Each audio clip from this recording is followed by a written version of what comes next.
Hello， 大家好，这一期给大家介绍一款新的长白灯，这款长白灯叫2812，长1.2米，然后灯组呢是多少个？1、2、3、4、5、6、7、8、9、10、11、12，24灯组加6射灯，就这么个灯啊，功率还可以啊，功率还可以，不是很费电，但是亮度还不错啊。我们看一下亮度。这是前面模式可以调啊，一共是11种模式嘛，应该是11种。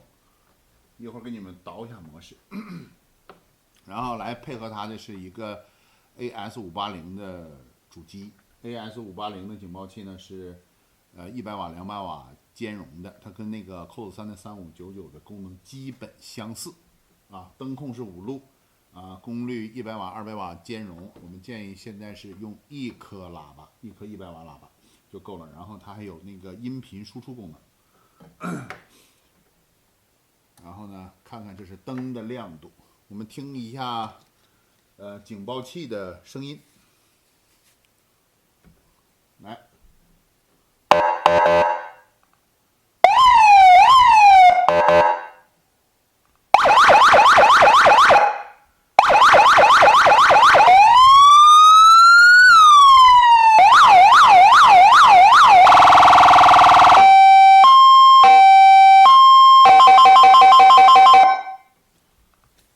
好，带2个自定义按键，自定义声调可以那个快捷使用，然后汽笛也是2个，然后我们看一下，再听一听另外一个汽笛，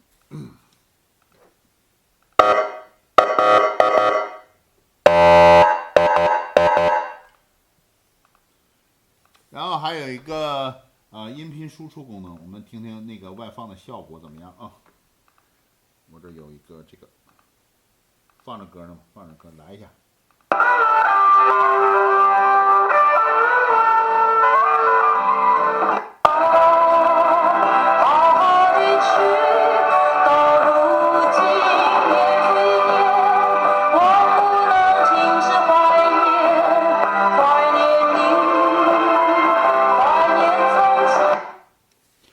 反正呢，我没有语言性的这个文件放。如果说有语言性的放宣传没有问题，语言清晰度也是非常高的，也是。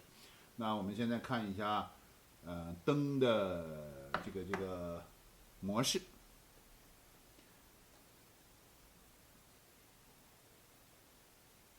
这是第2个，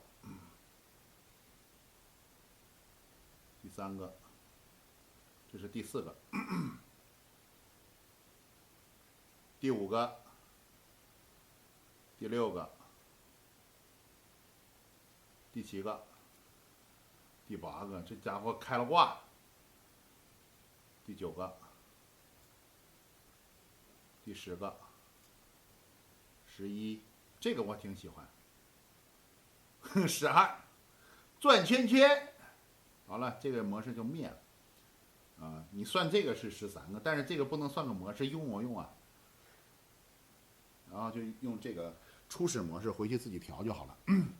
好了，那这期那就是到这儿呗，有啥技术问题随时联系我就行了。好，这个灯呢，就是颜色还是不错的，一会儿你再看看夜间效果就行了。好，然后这个面是这个样，这个是跟 CODE3的追逐者应该是非常像啊。好了，这期就到这儿，拜拜。